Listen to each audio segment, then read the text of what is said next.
bino ba chroniqueur sobo ya ndinga bo edenga bo tunanga makamba faire te po azonga ondire wenge ondire tozalaki biso so na wenge tokosala maison mère tango ba yoka kolela ya bana ye pe azalaki faire partie mais oui fanatique ya fali eza bunanga na choix na ngai balingaka musique ya fali sauf que na hypocrite loka bagolois musu balinga musique ya fali balinga na bagolois en tout cas pour la ngai félicitations à l'artiste parce que première fois na presté na États-Unis. Ah, la première fois? Première fois. Ok. Dans un groupe, première fois. Dans un groupe, on a leader à groupe, première fois. Congolais, il y a toujours comparaison n'est pas raison. Dis-nous, on va accepter ce moment comparaison. Mais tant que ça guerre, tu vas comparer ou quoi? Poutine, il y a un mot, c'est le. Poutine, c'est le. Ah, Fatih, comme ça, la malice. Ah, non. Voilà, Fatih, comédien. Avec la paix, on a besoin de la maison mère. Il y a 16. Il y a 16. Il y a 16. Combien? Sur la maison mère, il y a 16. C'est le nom des grands pétroliers. Sur la maison mère, pardon. Sur la maison mère, pour fixer au ciel de la langue du Bosso. Là, c'est le Lélo. Il y a combien? Ça veut dire qu'on dirait que on a jeune talent. Na Robin. C'était dit à quoi? Il y a un marmette. Un sonné, comme on a artiste mobile, à comment Marambo est normal, tu as besoin de l'antique. La figure était. Tu as encore au tchar au bilo panzi Nicolas. Il y a un marmette. D'inviter. Mais tu vas si là qu'on va savoir l'émission. Ah si là Robin. Mais tu vas si là l'émission qu'on va savoir pardon. Naza maboko à la police suite à ba fausse information moko ezo sur les réseaux sociaux pour na CMD et ezaka kato ebité batunde bazo loba mabe pour na agence na ba réseaux sociaux Facebook bon batuka rande ba loba vu que so imamde c'est panzai na mboka et comme tamba mato ya bato donc c'est un peu ça bon batangi comprendre parce que ba message wana na recevoir kango eza message transféré des bazo transféré et pas bazo tinda ba message et ko tambe ke ba transférer on peut pas na ngai ko yomoko tout ça awa la police permet na CMD agence au moni agence comme un message en privé toi qui saisis na plainte contre inconnu na agence CMD pour na réputation agence na bango ndenge ba doit publier ba audio makambo sama na agence tabango ya mabe ba crime bazobo mabatu bazosat mabe so ke triba bilo kuna mais biso to pemena bango tozui nano rapport moko tali kama tozui pe problème mona te ki o kuna basala ko mabe eloko moko te alors pendant que toki na banquette nde toeko surprendre mona mwasi ayoti ko démentir information ye perso ki onga na ba audio zeka na audio mutu mo public mutu ngo pa ebiete mais waza na groupe na ye o ekote pe na groupe na ye ka ndengo ya ba betere masali kama ne li solo. Bon, après vérification, on a les locaux de mentir en haut, que ça fausse information. Melvin Beats.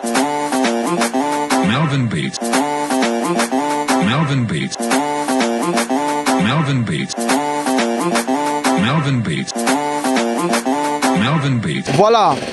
Toza awa na CM2 multiservice. Côté balière na bango barin ya batoza awa te. Donc voilà, tout côté dans la kati, tous ensemble na ba bino moko bomona ke makambo yo babanda ki kolobeza nango ba fausse information bomona ba colis.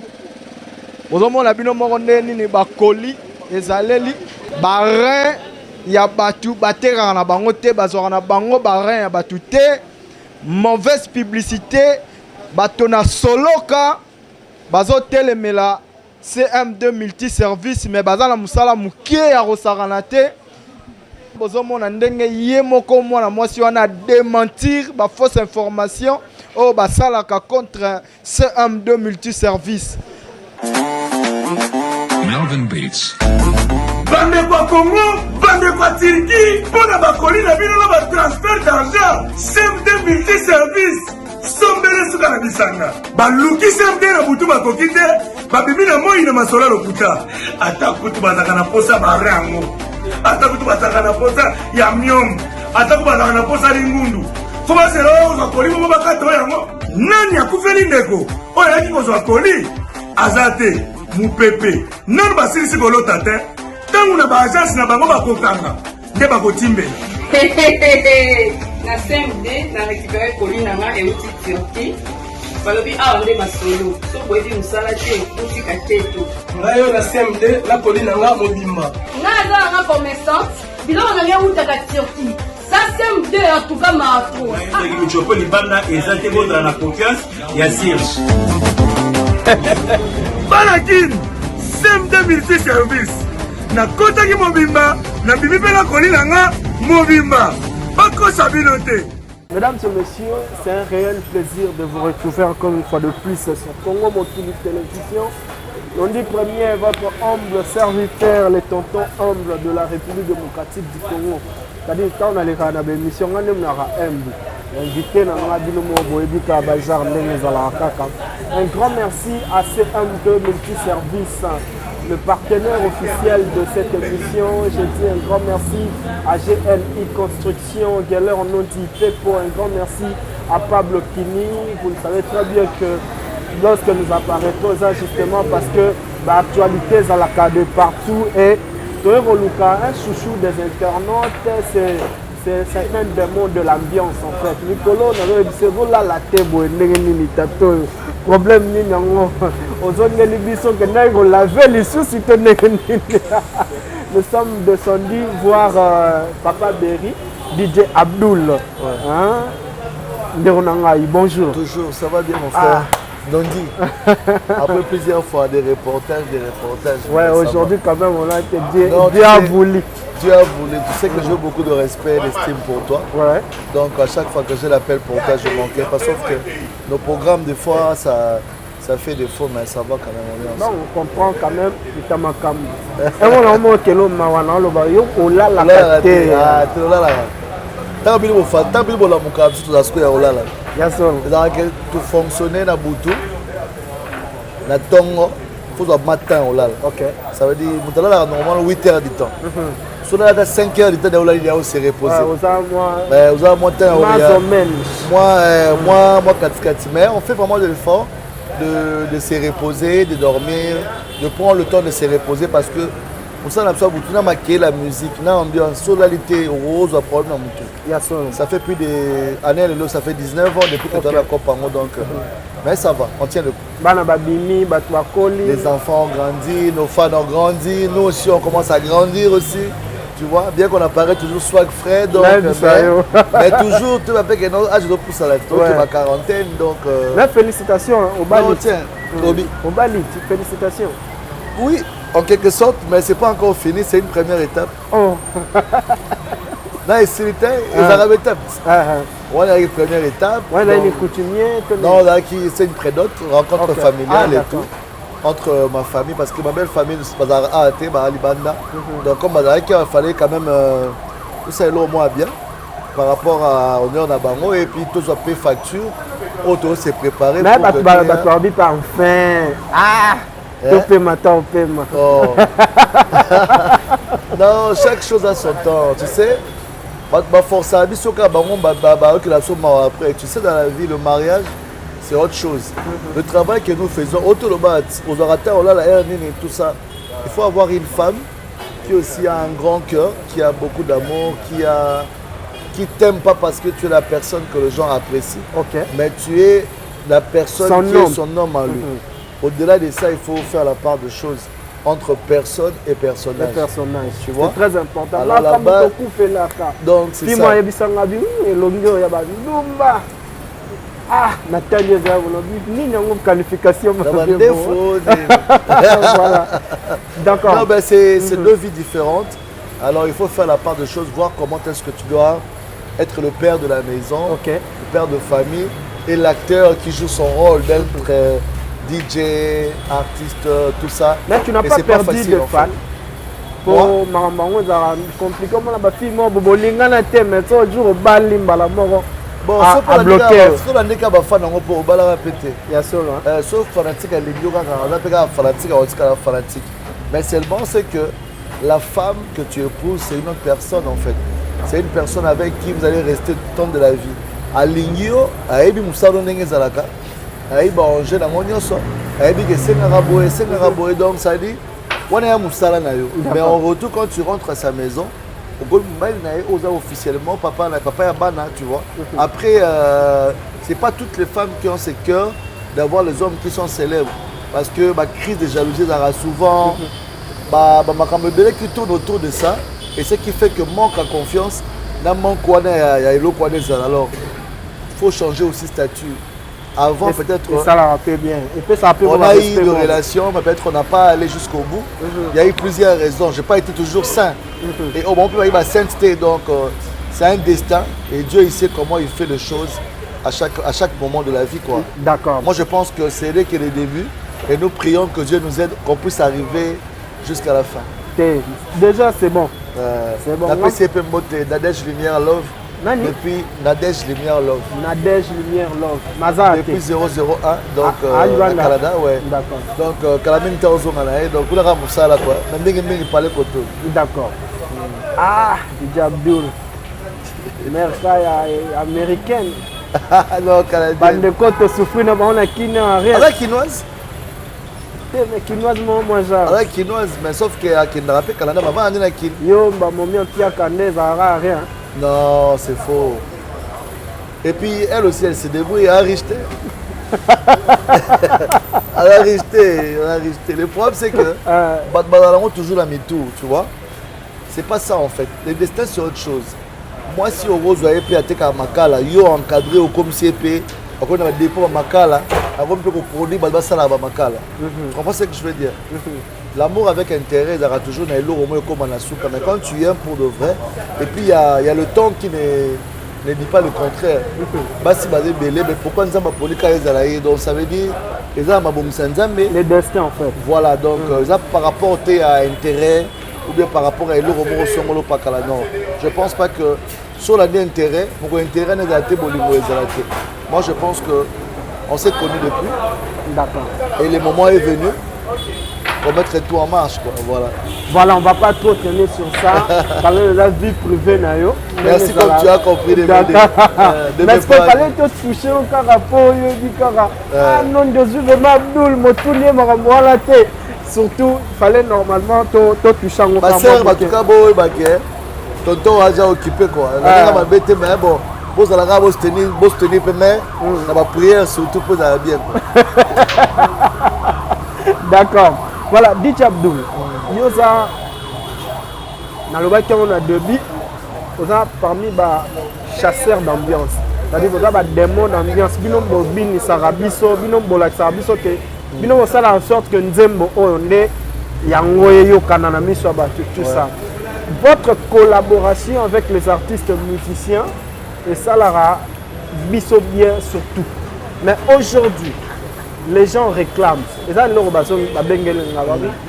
Abdul qui est censé protéger les artistes musiciens.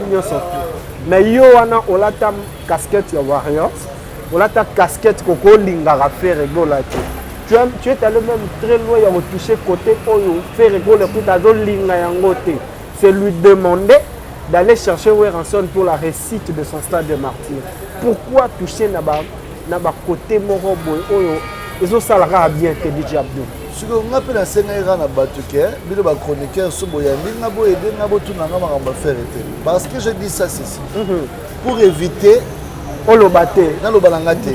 Parce que on na lobara, ils allons la vérité, c'est longa. OK. Donc tu trouves que la vérité pour na yo ko la vérité pour ngai abongisa na wer. Mais tout le monde le sait, quand on masque voile, les lobes tu vas faire grâce à nous. Pour azonga on dirait wenge on dirait tout ça qui biso sur la wenge to ko sala maison mère tant baba yoka kolela ya bana il peut faire partie. Mais oui, parce que grâce à Weranson on a découvert ce qu'il est, mais cela n'empêche pas le talent qu'il a de s'exploser et aujourd'hui il est ce qu'il est dans tout ce qu'il fait aujourd'hui au stade de martyrs. Mais sa personne qui est censée être ton père spirituel, qui est censée être ton géniteur en musique, peu importe le problème, ce qui est passé, on ne peut pas revenir en arrière. Donc c'est pour dire qu'on doit vraiment marteler sur ça. La paix est là. Après, être warrior ne m'interdit pas de jouer la musique de Ferrego. Non, fanatique il a fallu, il a choix. balingaka musique ya Fally. Sauf que na hypocrite le raba Gaulois musu balinga musique ya Fally balingaka o raba Gaulois. Vous comprenez? Dio ngol sanga ke Gaulois nyo surtout ayi musique ya Fally te. Ata mota ka Fally. Voilà, c'est pour te dire que ça n'a rien à voir. Être warrior, c'est un guerrier en français. Ce qui veut tout simplement, même les Gaulois sont des guerriers. Comment identification à fanatique à Fally Nakata? Le warrior c'est en anglais. Je sais. Bon. Mais oui, même les Gaulois sont des guerriers. Les guerriers en anglais sont des warriors. C'est la même chose. Ça ne change pas. Mais le problème c'est que avoir un choix d'une personne que tu apprécies, que tu aimes, cela n'exclut pas peut-être Messi, Cristiano.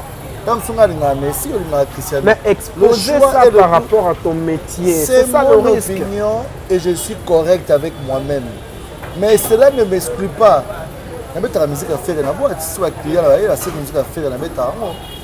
Et puis, Toyoka Lisusu. Toyoka Lisusu, compilation mon cousin ba DJ. Oh, ils ont ça là qui est bon promouvoir Banzembo, il a fallu plus et bon gérer. Attention, il y a des artistes de roi, faire tout ça. Il y a un Fally a plus de succès peut-être dans Kinshasa. Ok, dans 4 coins, il y a plus ces Fally. C'est une compilation de DJ. Oh, DJ Abdul, DJ. Le nom de Véry se fait partie. C'est faux. On est à cette campagne. Tu sais, le problème, c'est quoi? L'eau serait bien, mon frère. Les a bien. Bakanga a succès. Il y a des albums qui sont sortis, mais au gros temps, pour ça, le sondage, tu verras qu'il y a toujours un album où ils ont marché très bien sur le plan Barumba, qui est l'album Formule 7, qui est une vérité que personne ne peut empêcher. Cela ne tient. L'album Monsieur Bin Banzé, on peut bêta. Mais dans la Formule 7, au sentiment que moi, 5, 6, 7 titres, ils ont affilé facilement. Dans le générique, tu as vu Zebuka. Zebuka sur les bêtises Tilelo. Ça fait 5 mois pour Tilelo. Bon, découvrir, raisonner. Aux autres, 50 ans. Aux autres, parce que la rumba mature, papa chéri.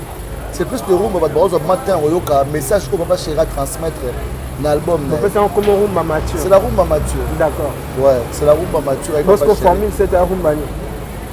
Bon, ils ont rumba normal comme il fallait le faire, mais papa chéri avec un rumba mature. Ah, il y a mon tapé ça. Mais oui, ils ont rumba mature, c'est la rumba mature. Vous comprenez? C'est-à-dire que on vend des man à car à danger, aux yoka. On vend en famille, aux yoka, on vend des mots raisonnés. On qui va témoin exploiter. C'est vraiment très donc abimi man qui papa chéri n'est pas ça makamu mais l'album balle de match et l'album au bord de ba yoka ba rumba zawana na kati.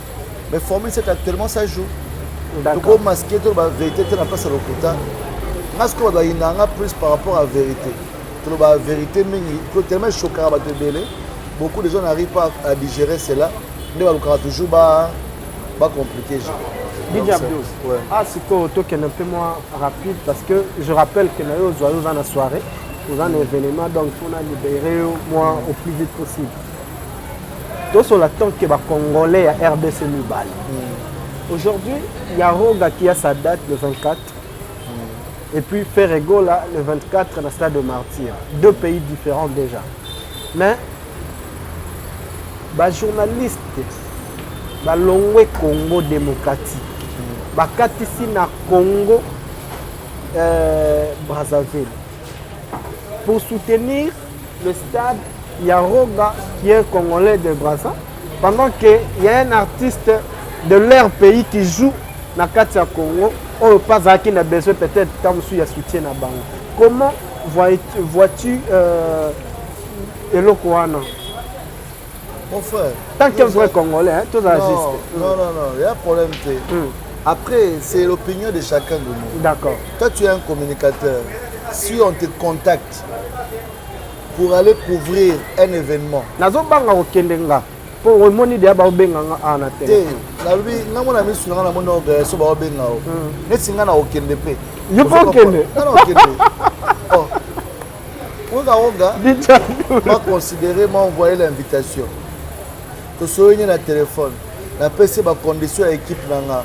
Hôtel, logé, déplacement, Marambutu à gérer. Et puis, nazoya pona, na mon appel public nanga à Brazzaville.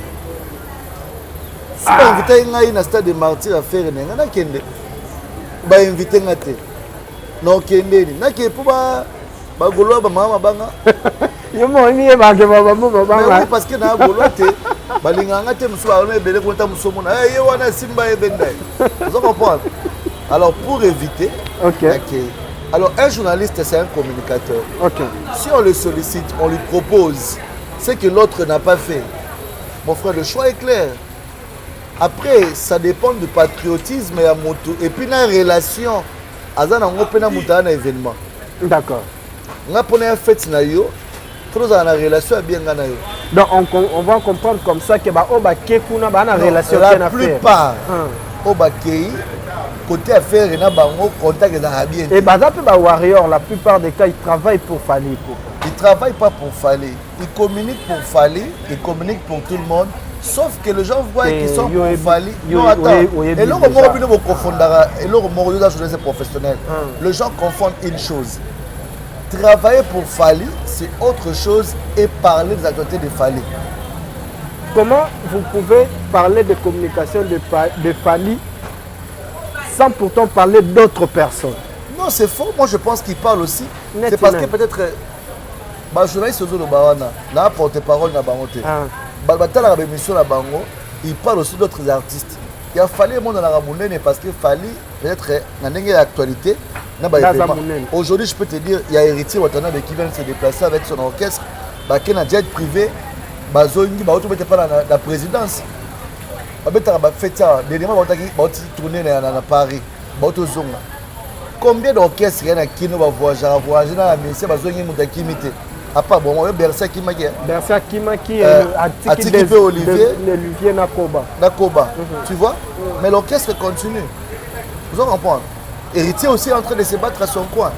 Fali se bat. Tout le monde a affaire et les États-Unis. Tout c'est le résultat retour et tout le monde est des martyrs. Moto est libre, il y a des défendre artistes. Oh, il y a une déontologie à l'émission. Bon, filmer Pempia. Il y a un concert à faire, tout ça. Voilà, il y a un en tout cas, pour la félicitations à l'artiste parce que la première fois, on a presté aux États-Unis. Ah, la première fois? Première fois. Ok. Dans un groupe, première fois. Dans un groupe, on a leader à groupe, la première fois. C'est à féliciter.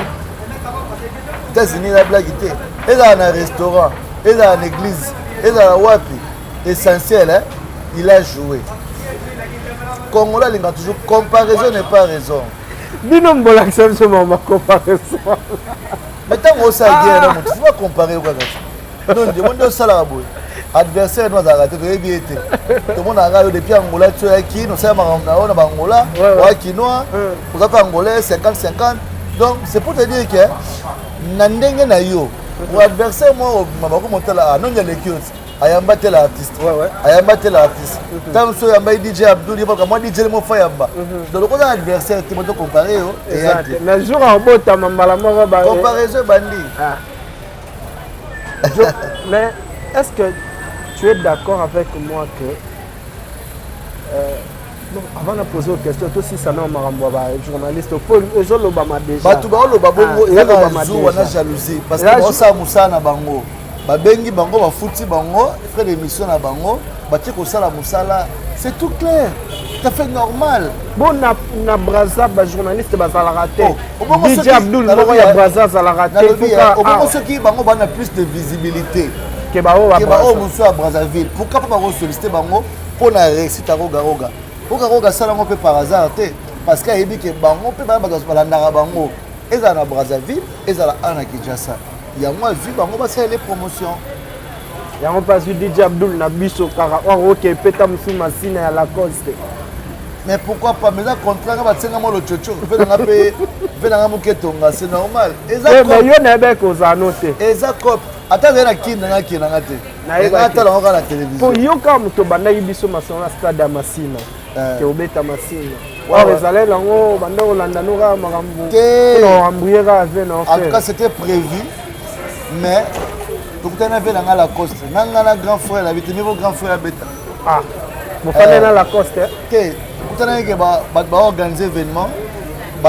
complication comme au ça la manière équipe à la Coste. OK. On va une programmation à ce qui paraît que qui mois avant tout ça et que Versailles puis moi là surtout Versailles puis là on nous a remis notre partie sans problème. Si nous avons d'alternative avec Tanaï, nous avons ça. Nous avons une rivalité quand ça va la Coste à la vérité à quoi ici peut faire. Pourquoi pas la Coste est un grand artiste? Mais pourquoi ça fait et se dire c'est autre chose? Parce que là où la Coste va jouer, c'est presque 10 000 places. Et là où Fer va jouer, c'est 80 000 places au débordé 120 000 places. Donc c'est pour dire que ce n'est pas le même level. Mais c'est la même date, il y a 2 événements. Bana Wing, tout de suite on aura bonne chance. Moi je suis. Entre bonne chance à faire le goal là, bonne chance à la Coste. Que les meilleurs gagnent. Et quel rendez-vous là? Mais tout le basconi mon frère, tout le baling, que les meilleurs gagnent. Poutine a liga mamote, c'est le. Poutine. C'est le. Avancer, comme ça la maliste. Ah non. Et voilà Fatih, comédien. La Coste a obéta. Imka awa. Abela pema. On avait raison à la maison mère. Il y a 16. Il y a 16. Il y a 16. Combien. En tout cas, il y a 16. Pardon, Zonga maison mère. Zonga maison mère, il y a 16. C'est Léon, les grands pétroliers. Zonga maison mère, pardon. Zonga maison mère. C'est là. Niveau il y a succès au sein de la langue du Bosso. Là c'est le Lélo. Il y a combien. Ça dit on dira bandela au jeune talent. On quand les jeunes, il y a animateur. Quand même au lobby le on voit. Quand même au moins respect on a au sala na maison mère. Pourquoi honneur à Werason. Pourquoi ni biso ba congolais to nga mutu akitaka musu. Werason. Honneur raison n'a pas Werason. Il y a une réalisation jusque-là, tu comprends. Attends, disque à cuivre, donc tu ressembles la marque, combien, attends, disque single d'or, et ça, c'est bien. Et puis, si on a le guerre, on a l'équipe, il faut la macasse. Azon a une maison mère, tu as la maison mère, on a même pour les places, tu as petit, le petit d'abord à l'oreille pour madame. Tu as bêti combien on qui doit combien minimiser combien na titre na imam le la carte na titre ya yo to beta na boîte et beta ta mukomote ata jour mo combien na boîte amso et beta ndeni c'est que yo muto finango ko ba fanatique pe so teli bango est-ce que me capé la kong monte combien ba bien ba okiba mais plutôt so teta amso pour aki folene aki yanga bore simba bore na kom tika c'est moi la musique c'est bon kangi ya osagalante mais atala ndimi na ngabo ba golwa bandi mo kate omoni ba ko tubela te saki bango ba comprendre tala bole oh eloko ya bien na bateka ya bien na ko saka ke mabe na ça bango plusieurs fois que na sala ka chez motuté so la bien na ba ga bien. Vous comprenez? Moi, je dis seulement la vérité en fait. Je souffre pour la vérité et je suis véridique. Je resterai, je mourrai pour la vérité. Bah fini on a un victime parce que bah ermo bah propos na yo envers et bandeko bah oza la pembeni ya famille tout que ça la peu déroutant. Boutala doit finir na victime ate. Un victime c'est mon pour ça la tête ndengo ça qui un victime sur la bina banango le yo boza kuna dernièrement tout ça auto ça commentaire moko sur Robino Mondibu Pierre Petia Fali sous baba on dirait ezo simba ni sous te makambo so kenango de gauche à droite ni yo dit Abdul Ngai Fali c'est mon grand frère point barre c'est mon grand frère je le soutiens je l'accompagne parce que c'est mon grand frère oh ya maro sur na téléphone ta komela beaucoup et ça problème t'es un grand frère là ngata mbinga na téléphone t'as komeli ngata grand frère. Tant que super rose, Abdul Taloba, Abona ka na chana discuter, adala grand frère na comme ça grand frère. Parce que na rolongolanga qui grand frère na été, odaka yana donc ça dit c'est très différent. Mais pour les nous autres s'attaquer na bateau bazaka même côté na dino. Parce que la vrai. Sur la vérité, de coopérer na oté dans le sens que Non, moi, je suis indirectement. Ah bon? L'ami de mon ami, c'est mon ami. Okay. L'ennemi de mon ami, si il y a tout proche, je vais directement mon ennemi. C'est comme ça que moi je vis. Il y a des devises à vie. Je défends la batte, ça dit que tout le monde a manqué respect. Moi, je discours dans la paix, échanger. Dans un rapport. Na Robin, c'était dit à quoi? Il y a une marre. Il y a une marre.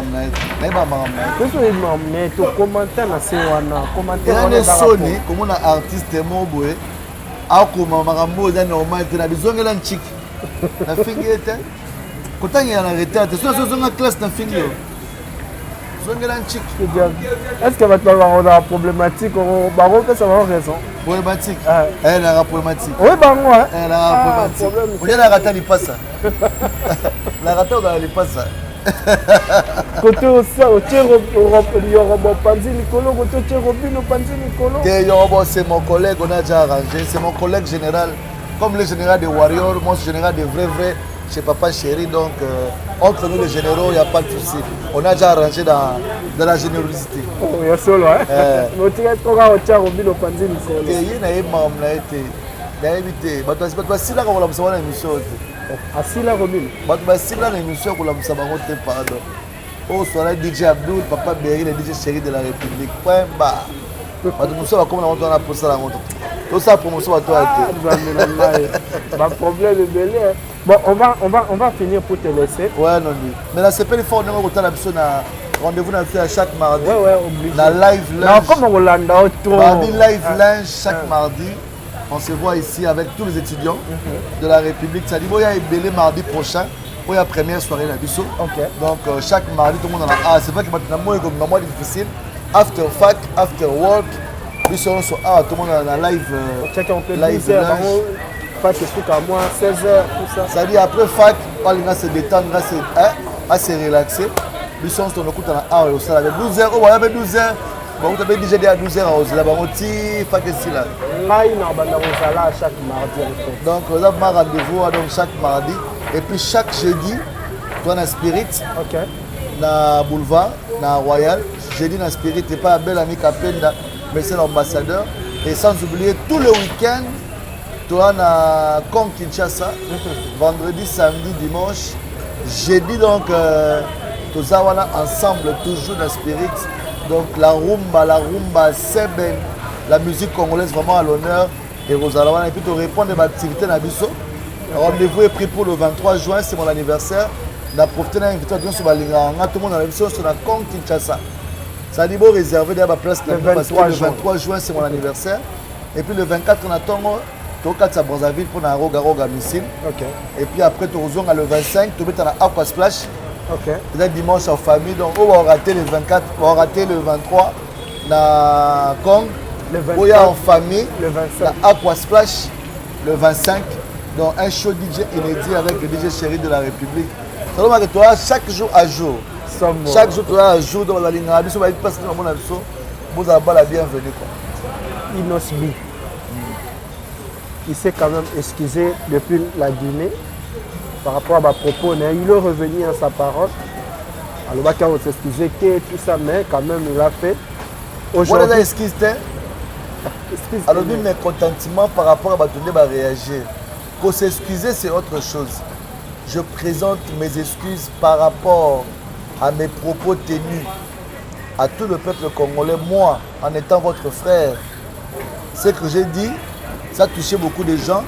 Je me suis senti que par manque de professionnalisme, peut-être par manque de conscience, peut-être par manque de savoir qu'il y avait une communauté qui me suivait, je présente mes excuses. C'est là les excuses. Par manque de professionnalisme. Attends, mais comment il y a eu un dossier sensible devant la presse, tu tiens le propos comme ça.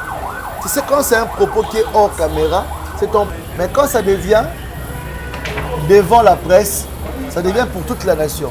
Parce que c'est la nation qui est prise en otage. Tes propos peuvent conduire la jeunesse à l'erreur et puis ça peut conduire un mouvement.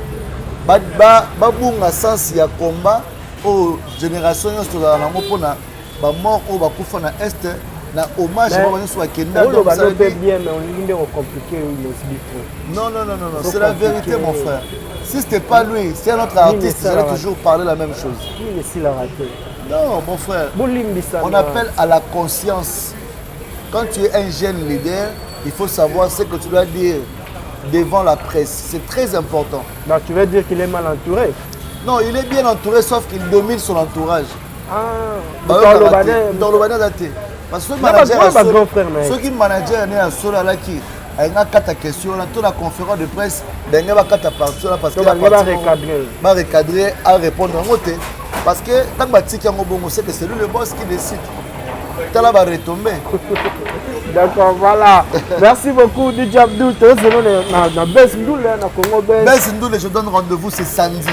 Je serai là, c'est samedi. À 12h. À 12h. 12h samedi, tu as un plateau de continuer ma sujet. Voilà. Le big boss Christian. Chris Bossembe, Christian Bossembe. Salut à toi, mon directeur, toujours. Donc, on est ensemble, big up à toi. DJ Abdul, donc en tout cas, Eska Bozali, merci pour le soutien à Nabino, merci pour la prière Nabino, merci pour le soutien de part et d'autre. Donc ça dit, tout le big manager Khalifa, toi-même tu sais, manager perso et privé de DJ Abdul, donc ça dit, la batterie est en marche quoi. Après Simbote, la DJ Nixon, merci pour le soutien.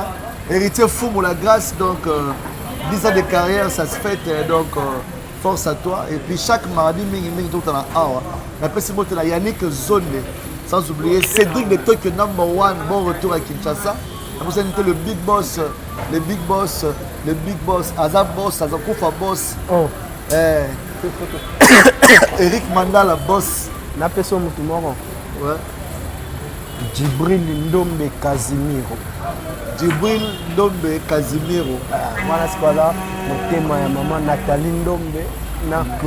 Moi, papa ya Claudia Ndombe. Papa ya Claudia Ndombe, maman Nathalie Ndombe. Donc Nathalie Ndombe na Claudia Ndombe famille na ba États-Unis, yé moi quoi la Angola. Ah OK. Na profite qu'on appelle ça Junior Mawete. Junior Mawete dans la bateau, dans la jet privé.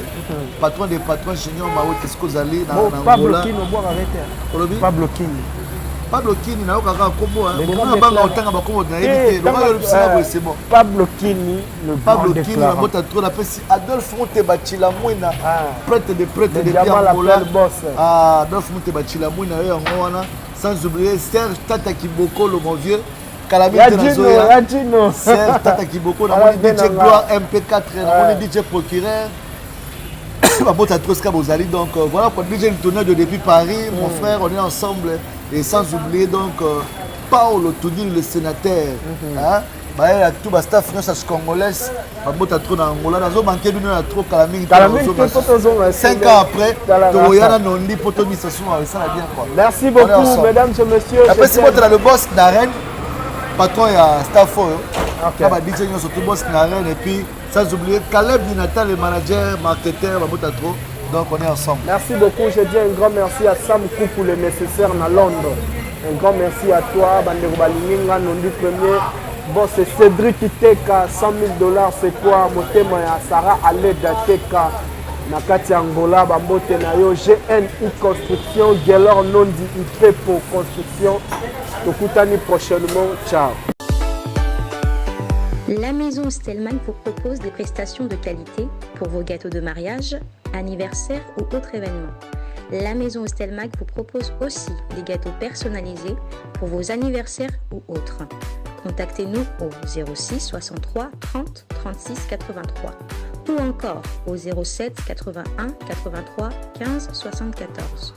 Vous pouvez aussi nous contacter sur la page Facebook Hostelmac.